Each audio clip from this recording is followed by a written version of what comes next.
Welcome back, teens. Our teens were, a lot of them, were on retreat this weekend. Raise your hand if you were on retreat.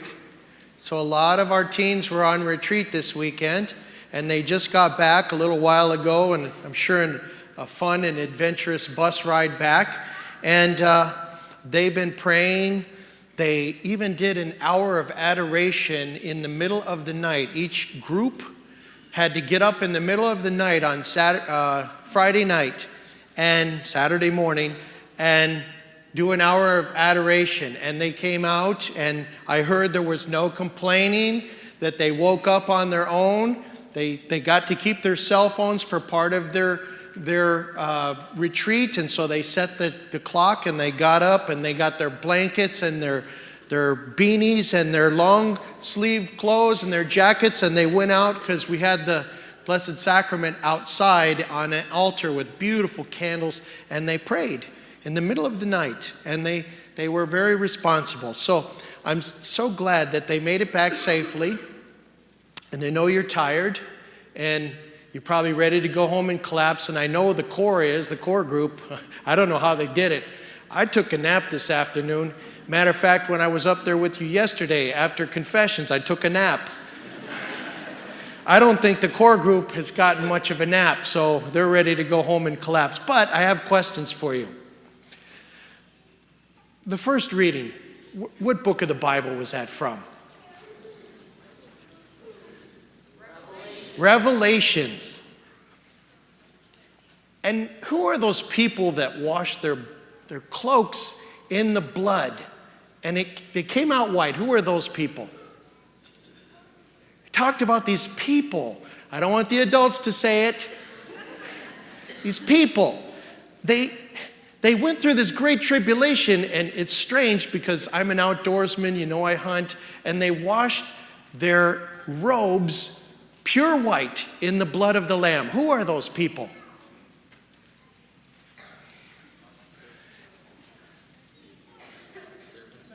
No, not up there, down here.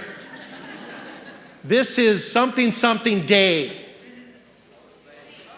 Those are the saints. So when you have people ask you, you're a Catholic, and you're all into those saints. Where is that in the Bible? Take them right here.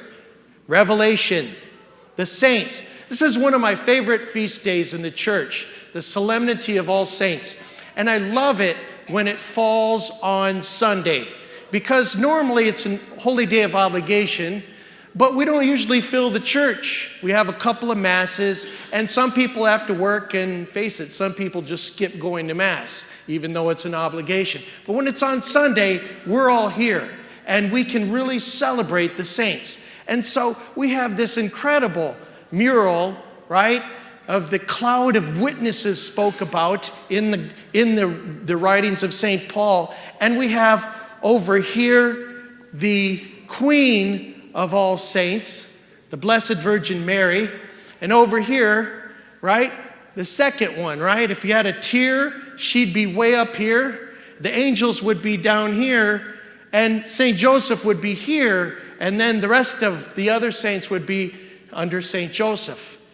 And one of the teens asked, she said, what's the symbolism in your chasuble, right? She was asking about the blue. Well, blue really isn't a liturgical color. It's something that we identify with Mary. But the white, right? The white symbolizes something that we just heard in the first reading.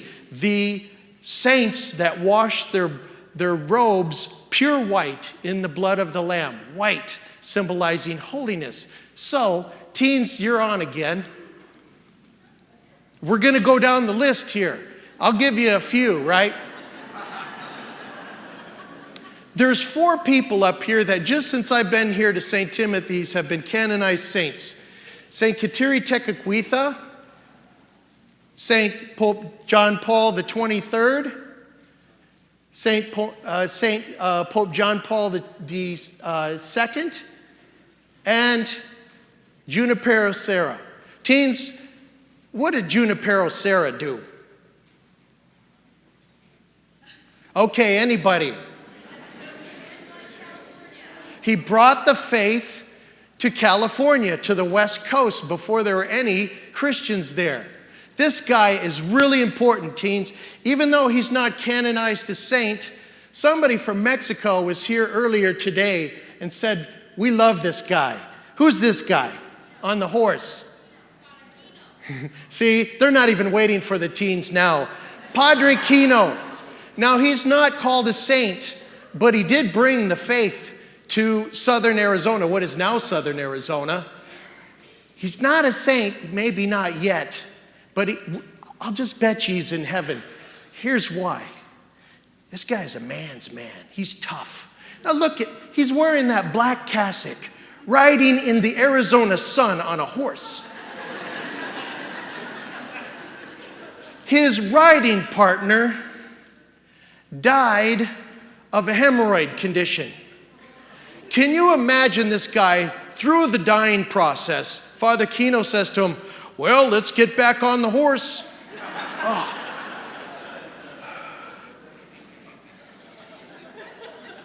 They didn't have no medicine back then for that kind of thing, right? Father Kino. Father Venerable Michael McGivney, founder of the Knights of Columbus.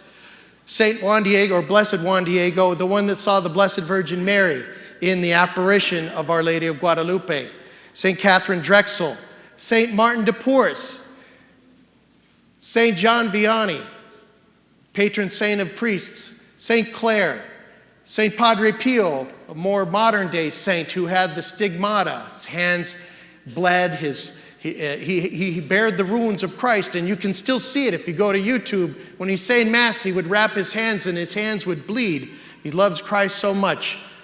We have Maria Goretti, who was a saint and died protecting her chastity, right? We have Blessed Saint Faustina. She's also been canonized in my lifetime. We have Saint Paul Miki, who was crucified along with Saint Paul Suzuki in the martyrdom in Japan, right? And we have the three saints, well, the three children, really, of Fatima. Two of them have been canonized saint, and I'm sure we will see Lucia canonized as a saint in our lifetime. We have Saint Vincent de Paul. I've seen his incorrupt body in France, near the Rue de Bac. He's up in a reliquarium above the main altar. He's been dead for 400 years. And it looks like he could wake up. It's like he's in there sleeping. He's so well preserved by the hand of Christ. It looks like he could wake up if you knocked on the reliquarium. St. Elizabeth Ann Seton, who's buried up in the northern part of Maryland, who brought the Catholic religious school system into being here in the United States. Blessed Mother Teresa. We know the story about her, somebody that loved Christ so much that she saw the Lord in all the sick and all the poor. Our patron saint, Saint Timothy, Saint Therese of Lisieux, Saint Paul the Apostle, Saint Edith Stein, who was a Jew and converted to Catholicism and died because of the Nazi oppression. Saint Maximilian Kolbe died in Auschwitz. To save somebody who was married who they were going to execute. And then St. Peter, who holds the keys to the kingdom and our first pope. Wow, what an order. And we're all called to be saints. And we say, Father John, I can't be a saint. If you knew my past, if you knew my history, I can't be a saint. Father John, I ain't a saint.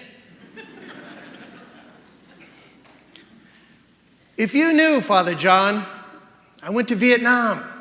I was in Korea. I was in World War II. I was in the Gulf War. You wouldn't believe what I saw over there.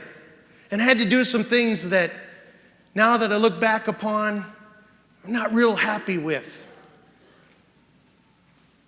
St. Francis of Assisi. He went to war in Perugia. He was pretty shaken up when he got back. You might say that he had post-traumatic stress disorder. But he turned his heart to the Lord.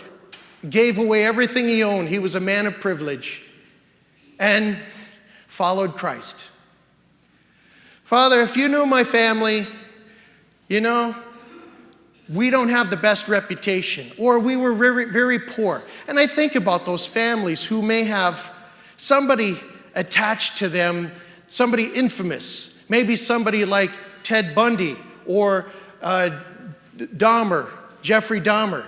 What about us? We can't be saints. We don't have a reputable family. Actually, we have pretty bad reputation, or we were poor, and we had no, we were not very noteworthy in our hometown.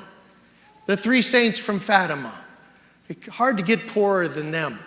And even St. Bernadette lived in a prison cell with her family, an abandoned prison that somebody owned and rented rooms because they were so poor. They were so poor. If you look at the pictures of these kids in Fatima, back then in Portugal, it was like the third world.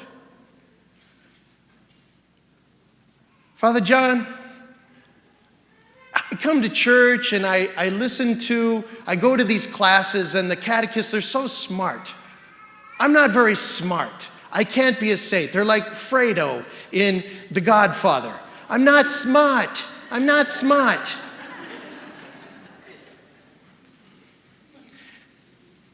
St. John Vianney, he flunked out of the seminary. He had to have special tutoring to make it through. And he became one of the holiest men that ever lived. The devil appeared to him in the confessional more than once and said, Vianney, if there were 3 priests like you in the whole world, you would break my kingdom. Wow.